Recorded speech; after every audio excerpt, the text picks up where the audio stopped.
ఎన్నికల్లో ఓడినా తమదే పై చేయి అన్నట్టు వ్యవహరిస్తున్నారు మమతా బెనర్జీ. తాను రాజీనామా చేసే ప్రసక్తే లేదంటూ భీష్మించుకోవడం ద్వారా సంక్షోభానికి తెరతీసే ప్రయత్నం చేశారు.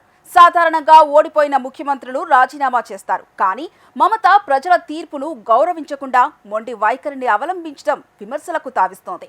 ప్రస్తుతం టీఎంసీ ప్రభుత్వ పదవీ కాలం ముగిస్తున్న నేపథ్యంలో ఆమెకు వేరే మార్గం లేదని చెప్పక తప్పదు. గవర్నర్కు ఆర్టికల్ 164 ప్రకారం నూతన ముఖ్యమంత్రిని నియమించే అధికారం ఎలాగో ఉంది. మమత కేవలం సానుభూతి కోసమే ఈ నాటకాలు ఆడుతున్నారనే విమర్శలున్నాయి.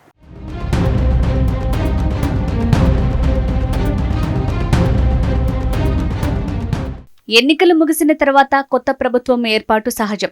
ఇందుకోసం అప్పటి వరకు ప్రభుత్వ సారథులుగా ఉన్నవారు రాజీనామా చేయటం సాంప్రదాయం. తాజాగా దేశంలోని 5 అసెంబ్లీలకు జరిగిన ఎన్నికల ఫలితాలు వచ్చిన వెంటనే ఆయా ముఖ్యమంత్రులు గవర్నర్లను కలిసి రాజీనామా లేఖను సమర్పించారు. కానీ పశ్చిమ బెంగాల్ రాష్ట్రంలో మాత్రం అలా జరగలేదు. తాజా ఎన్నికల్లో బీజేపీ 206 స్థానాలు గెలుచుకుని చారిత్రాత్మక విజయాన్ని నమోదు చేసుకుంది. తృణమూల్ కాంగ్రెస్ ఈసారి 80 సీట్లతో వెనుకబడి 2వ స్థానానికి పరిమితమైంది. విజయోత్సవ సంబరాలు చేసుకుంటూనే కొత్త ప్రభుత్వ ఏర్పాటుకు సన్నాహాలు కూడా ప్రారంభించేశారు కమలనాథులు. ఇంతలో మమతా బెనర్జీ ఎప్పటిలాగే తన నాటకీయతను చాటుకున్నారు. తాను ముఖ్యమంత్రి పదవికి రాజీనామా చేసే ప్రసక్తే లేదని ఆమె తేల్చి చెప్పారు. లోక్ భవన్కు వెళ్లను, గవర్నర్కు రాజీనామా లేఖ ఇవ్వను అంటూ మొండికేశారు.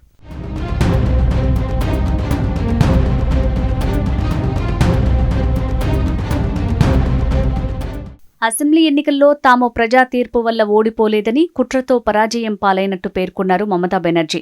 అందుకే తాను ముఖ్యమంత్రి పదవికి రాజీనామా చేసే ప్రసక్తే లేదని స్పష్టం చేశారు.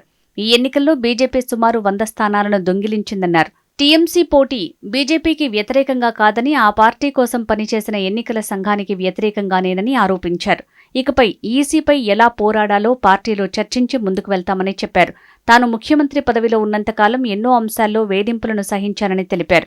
ఇప్పుడు స్వేచ్ఛాజీవిని, సామాన్యురాలిని, వీధి పోరాట యోధురాలిని, మళ్లీ వీధుల్లోకి వచ్చి అన్యాయాలకు వ్యతిరేకంగా పోరాడతా అని మమత వ్యాఖ్యానించారు. ఫలితాల అనంతరం చోటు చేసుకున్న హింసపై క్షేత్రస్థాయిలో వాస్తవాలను తెలుసుకునేందుకు 10 మంది సభ్యులతో ఒక కమిటీని ఏర్పాటు చేస్తున్నట్లు ప్రకటించారు.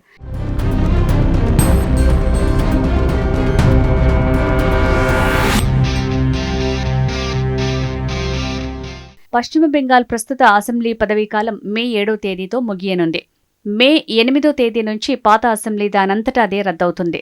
ఎన్నికల్లో ఘోర పరాజయం పాలైనప్పటికీ ముఖ్యమంత్రి పదవికి రాజీనామా చేసేందుకు మమతా బెనర్జీ నిరాకరించడం ఇప్పుడు దేశవ్యాప్తంగా చర్చనీయాంశమైంది. ఈ నేపథ్యంలో బెంగాల్లో నూతన ప్రభుత్వ ఏర్పాటు ప్రక్రియ ఎలా ఉండబోతోంది, రాజ్యాంగపరమైన నిబంధనలు ఏం చెప్తున్నాయి అనే చర్చ మొదలైంది.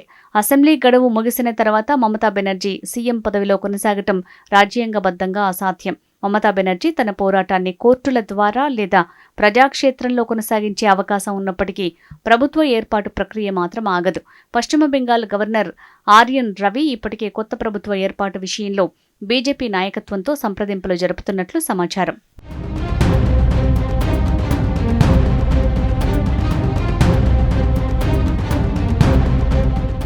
మమతా బెనర్జీ ముఖ్యమంత్రి పదవిలో కొనసాగటానికి ఎలాంటి అవకాశం లేదని అంటున్నారు న్యాయ నిపుణులు.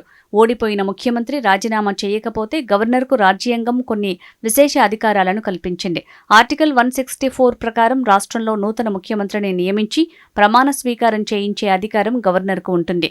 రాజీనామా చేయకపోయినా పర్వాలేదు, తదుపరి ముఖ్యమంత్రి ప్రమాణ స్వీకారం చేసే వరకు కొనసాగాలని గవర్నర్ ఆమెను కోరొచ్చు. కానీ 5 ఏళ్ల పదవీకాలం తర్వాత ప్రభుత్వం కొనసాగలేదని రాజ్యాంగ నిబంధనలు చెప్తున్నాయి. మమత ఎన్నికలను సవాల్ చేసినప్పటికీ అది పోల్ పిటిషన్ ద్వారా మాత్రమే జరుగుతుంది. ఇక సుప్రీంకోర్టును ఆశ్రయించే విషయానికి వస్తే ఆమె ఎస్ఐఆర్ ద్వారా ఓట్లు తొలగించడాన్ని చూపిస్తూ ఎన్నికలను సుప్రీంకోర్టులో సవాల్ చేయొచ్చు. కానీ అది ప్రత్యేక పిటిషన్ అవుతుంది కనుక ఆమె ముఖ్యమంత్రిగా కొనసాగటం సాధ్యం కాదు.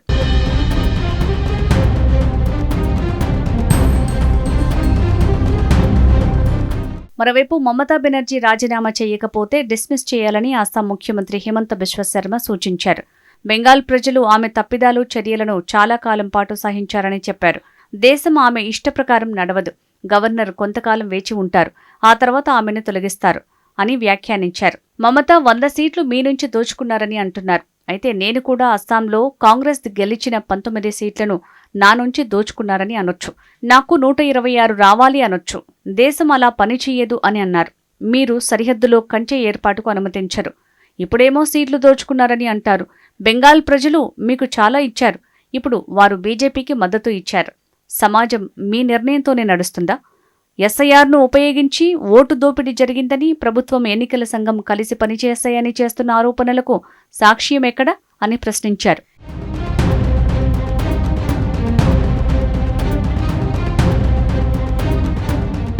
ఇక బెంగాల్లో కొత్త ప్రభుత్వ ఏర్పాటుకు బీజేపీ సన్నాహాలు మొదలుపెట్టింది. కొత్త అసెంబ్లీ ఏర్పాటుకు సంబంధించి ఎన్నికల సంఘం ఇప్పటికే అధికారిక నోటిఫికేషన్ విడుదల చేసి గవర్నర్కు పంపింది. రవీంద్రనాథ్ ఠాగూర్ జయంతి రోజైన మే 9, 2026న కొత్త ప్రభుత్వాన్ని ఏర్పాటు చేయడానికి సిద్ధమవుతోంది. కేంద్ర హోంమంత్రి అమిత్ షా పర్యవేక్షణలో కొత్త సీఎం ఎంపిక, ప్రమాణ స్వీకార ఏర్పాట్లు జరుగుతున్నాయి. ముఖ్యమంత్రి ఎంపిక, కేబినెట్ కూర్పు అంశాలపై చర్చించడానికి బెంగాల్ బీజేపీ నేతలు ఢిల్లీలో పార్టీ అధిష్టానంతో సమావేశమవుతున్నారు. ముఖ్యమంత్రి పదవి రేసులో భవానీపూర్ నియోజకవర్గంలో మమతా బెనర్జీని ఓడించిన సువేందు అధికారి పేరు ప్రధానంగా వినిపిస్తోంది. సువేందు గత ఎన్నికల్లో కూడా మమతను నందిగ్రామ్లో ఓడించడం గమనార్హం. కాగా సీఎం పదవి కోసం సీనియర్ నేతలు దిలీప్ ఘోష్, అగ్నిమిత్ర పాల్, సమీక్ భట్టాచార్య పేర్లు కూడా పరిశీలనలో ఉన్నట్టు చెప్తున్నారు.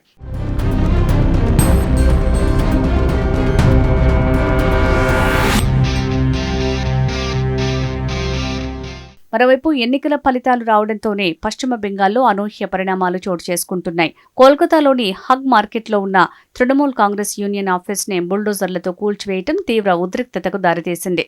అత్యంత రద్దీగా ఉండే ఈ వ్యాపార కేంద్రంలో బుల్డోజర్లతో వచ్చిన ఓ గుంపు టీఎంసీ యూనియన్ కార్యాలయాన్ని నేలమట్టం చేసింది. భయాందోళనకు గురైన వ్యాపారులు తమ షాపులను మూసేసి పరుగులు తీశారు. కూల్చివేతల నేపథ్యంలో పోలీసులు భారీగా మోహరించారు. దీనిపై టీఎంసీ నాయకులు స్పందిస్తూ బీజేపీ ఎన్నికల నినాదమైన పరివర్తన అంటే ఇదేనా అని ప్రశ్నించారు. బీజేపీ మద్దతుదారులు గూండాయిజం, వ్యాపార సంస్థలను టార్గెట్ చేసుకుని హింసను ప్రేరేపిస్తున్నారని ఆరోపించారు. అయితే ఈ ఆరోపణల్ని స్థానిక నివాసితులు, కొందరు వ్యాపారులు తోసిపుచ్చారు. కూల్చివేసిన నిర్మాణం అక్రమంగా నిర్మించినట్టు చెప్తున్నారు.